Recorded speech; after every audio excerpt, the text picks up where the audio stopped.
नमस्कार दोस्तों, स्वागत है आपका हमारे चैनल ट्रेडिंग जंक्शन पर। बिटकॉइन और गोल्ड के वीकली एनालिसिस सीरीज में अब हम देखेंगे कि आने वाले वीक में बिटकॉइन की क्या संभावनाएं हैं, गोल्ड की क्या संभावनाएं, साथ ही साथ इस वीक में क्या हुआ है। तो दोस्तों, बिना किसी देरी के चलो शुरू करते हैं, लेकिन उससे पहले आप चैनल को सब्सक्राइब करें, वीडियो को लाइक करना ना भूलें। तो दोस्तों, जैसे कि लास्ट वीक में हमने वीकली एनालिसिस देखा था, तो लास्ट वीक में जिस किसी भी भाई ने मेरा एनालिसिस देखा था उसमें मैंने ये कैंडल बना के दिखाई थी। ये कैंडल जैसे कि आप देख पा रहे हो, ये वाली, तो ये कैंडल मैंने बना के दिखाई थी और वैसी की वैसी कैंडल बनी है। तो मतलब लास्ट वीक का एनालिसिस वीडियो जिस किसी भाई ने भी देखा उसके लिए फ्रूटफुल रहा है। तो यदि किसी को विश्वास नहीं तो लास्ट वीक का एनालिसिस जाके देखें, और फिर यदि आप क्रॉस वेरीफाई कर रहे हो कमेंट करके ज़रूर बताना कि हाँ सच में ऐसी कैंडल हमने खुद ने बनाई थी या नहीं बनाई। तो दोस्तों, अब देखते हैं आने वाले वीक में क्या संभावना है, क्या प्रेडिक्शन हो सकता है। तो दोस्तों, इस वीक में ये एक बढ़िया बुलिश कैंडल बनाया है बिटकॉइन ने। यदि वीकली टाइम फ्रेम पे हम देखें तो ये कैंडल बहुत अच्छा कैंडल बुलिश है, ईएमए का सपोर्ट लेके बना है। तो मेरे को लग रहा है ये यहाँ कहीं पे आने वाला कैंडल मे बी डोजी बन सकता है, या फिर इस रेंज में ही जहाँ पे अभी इसका टॉप है यहीं कहीं पे आने वाला वीक में पॉसिबिलिटी कि मार्केट साइडवेज रहे, या फिर थोड़ा बहुत मूवमेंट हो। जितना बड़ा मूवमेंट इस वीक में हुआ है, आने वाले वीक में इतना मूवमेंट होने की संभावना नहीं है, या हो सकता है थोड़ा बहुत मार्केट नीचे आए। लेकिन ये है कि ऑल टाइम हाई ब्रेक कर चुका है, तो मार्केट अभी बहुत और ऊपर जाने की संभावनाएं हैं। लेकिन आने वाले वीक में है, इसका ये मेरे को कम लग रहा है, क्योंकि इस वीक में काफ़ी मार्केट ने मूवमेंट ले लिया। ओवरऑल ट्रेंड, ये ट्रेंड लाइन को सपोर्ट कर रहा है, ओवरऑल ट्रेंड भी बुलिश है, तो मार्केट ऊपर ही जाने की संभावना है। वीकली टाइम फ्रेम पे कुछ ज़्यादा नहीं है अभी बताने के लिए, तो हम स्विच करते हैं इसको डे टाइम फ्रेम पे। वीकली टाइम फ्रेम पे ये ट्रेंड लाइन आ रही है, लेकिन डे टाइम फ्रेम पे भी बिटकॉइन एक अलग से ट्रेंड लाइन बना रहा है, जो मैं आपको दिखाता हूँ। ये रही, यदि आप इन डॉट्स को जोड़ोगे दोस्तों, तो ये एक ट्रेंड लाइन बनती हुई दिख रही है। तो हो सकता है आने वाले वीक में बिटकॉइन यहाँ कहीं पे हो, और पॉसिबिलिटी यह है बिटकॉइन यहाँ से थोड़ा साइडवेज टाइम में होकर इस ट्रेंड लाइन तक आए और फिर यहाँ से रिवर्स ले। तो नेक्स्ट वीक में इतना बड़ा मूव जितना इस वीक में देखा है आने की पॉसिबिलिटी बहुत कम है। हाँ, मार्केट साइडवेज रह सकता है, या फिर एकदम साइडवेज नहीं तो थोड़ा पुल बैक ले और फिर इस ट्रेंड लाइन को सपोर्ट लेके फिर रिवर्स हो जाए। तो ये पॉसिबिलिटी है। तो ये था डे टाइम फ्रेम पे बिटकॉइन का एनालिसिस। का ज़्यादा नीचे आने की संभावना बहुत कम है। मैक्सिमम यदि हम देखें तो यहाँ तक मतलब यदि ज़्यादा से ज़्यादा है तो यहाँ तक आ सकता है बिटकॉइन, मतलब 1,08,000 तक। ठीक है दोस्तों, डे टाइम फ्रेम पे ये हो गया। यदि हम 4 आवर टाइम फ्रेम पर देखें तो मैं एक बार इसको हटा देता हूँ, ये ट्रेंड लाइन रहने देता हूँ डे टाइम फ्रेम की। अभी 4 आवर टाइम फ्रेम पे एकदम बुलिश है ओनली, इसमें चेंज कुछ नहीं है, ओनली ये भी 4 आवर टाइम फ्रेम पे बिटकॉइन डे टाइम फ्रेम पे जो ट्रेंड लाइन बन रही है इसी को सपोर्ट कर रहा है, इसी को। तो संभावना है ये कुछ पुल बैक ले, क्योंकि इस वीक में काफ़ी अच्छा मूव लिया है, अराउंड 10,000 पॉइंट्स का मूव आया है बिटकॉइन में।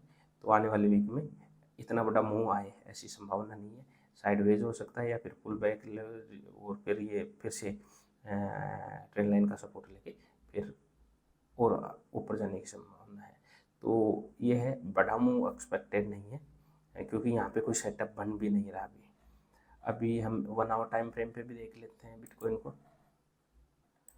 यदि 1 आवर टाइम फ्रेम पे भी देखोगे आप तो बिटकॉइन काफ़ी मतलब बुलिश है। यदि बिटकॉइन यहाँ से रिवर्स होता है, क्योंकि कंटिन्यूस बुलिश है, यदि यहाँ से रिवर्स होता है तो 1 आवर टाइम फ्रेम पे ये सपोर्ट बना रहा है, तो यहाँ तक आ सकता है। तो वही 10,000 के नियर बाई आ सकता है, वो एक पुल बैक लेके फिर रिवर्स हो सकता है। और यदि इस वीक में ज़्यादा मूव करता है तो मैक्सिमम मेरे को पॉसिबिलिटी लग रही है, तो ये कहीं यहाँ पे 20,000 के नियर बाई यहाँ कहीं पे जा सकता है बिटकॉइन, यहाँ तक 20 तक, यहाँ कहीं तक जा सकता है। तो ये था बिटकॉइन का एनालिसिस, वीकली एनालिसिस। या इस आने वाली वीक में बिटकॉइन में कुछ ज़्यादा मेरे को दिख नहीं रहा कि जो हमें ध्यान रखना है, या फिर मैक्सिमम मेरे को लग रहा है 120 एंड मिनिमम में ये 110 के आसपास आएगा। ये सपोर्ट का रिस्पेक्ट करेगा। आई थिंक ये काफ़ी टाइम यहाँ पे इसने सपोर्ट का बढ़ाया है, ये थोड़ा स्ट्रॉन्ग सपोर्ट है यहाँ पर। तो ये था दोस्तों बिटकॉइन का एनालिसिस। चलो हम चलते हैं गोल्ड पर।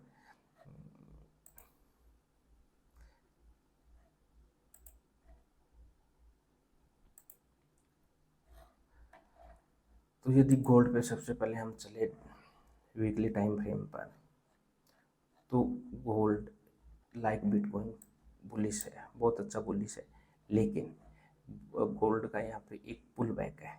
और जैसे कि लास्ट वीक में हमने ये 3 सपोर्ट बनाए थे और हमने एक्सपेक्ट किया था कि ये क्लोज हो रही है, ये तो क्लोज होके हो सकता है ये एक ट्रेंड लाइन भी बनती हुई दिख रही है यहाँ पे।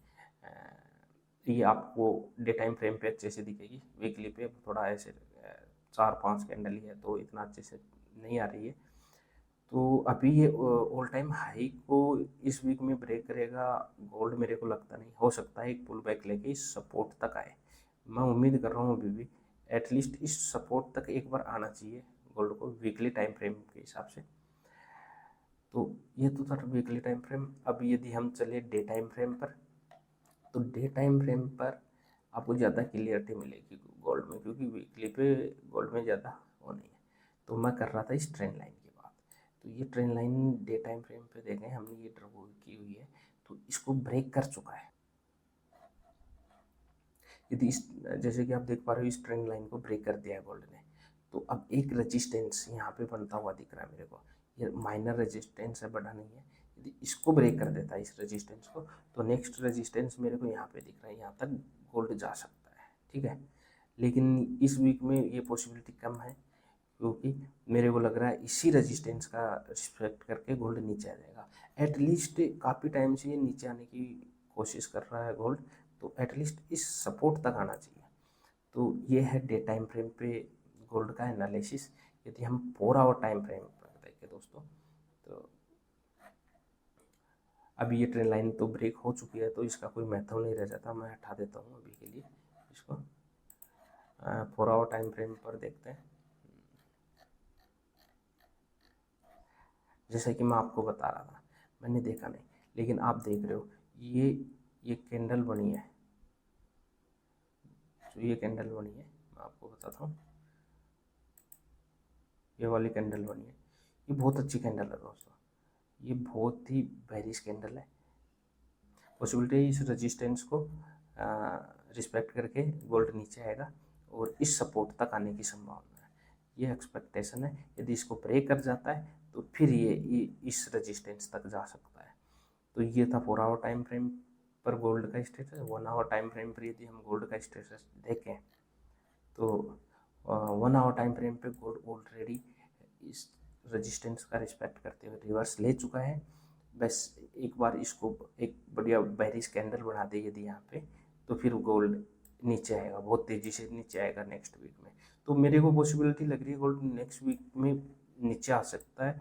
और कहाँ तक आ सकता है, जो हमने 4 आवर टाइम फ्रेम पे ये सपोर्ट ड्रॉ किया था, यहाँ तक आ सकता है। तो ये 100 से 150 पॉइंट्स गोल्ड आने वाले वीक में गिर सकता है। तो ये था गोल्ड का एनालिसिस इस आने वाले वीक के लिए, और इस वीक में क्या हुआ वो आपके सामने है। तो दोस्तों आपको हमारी वीकली एनालिसिस सीरीज कैसी लग रही है कमेंट करके बताइए। साथ ही साथ चैनल को सब्सक्राइब करें और वीडियो को लाइक करें, जिससे हमें मोटिवेशन मिलता है और हम हमारा यदि आप हमें सपोर्ट करेंगे तो हम हमारा बेस्ट आपको देने की कोशिश करेंगे। धन्यवाद दोस्तों, थैंक यू। एक बार फिर चैनल को सब्सक्राइब करें और कमेंट करके अपने सुझाव ज़रूर बताएं। Thank you.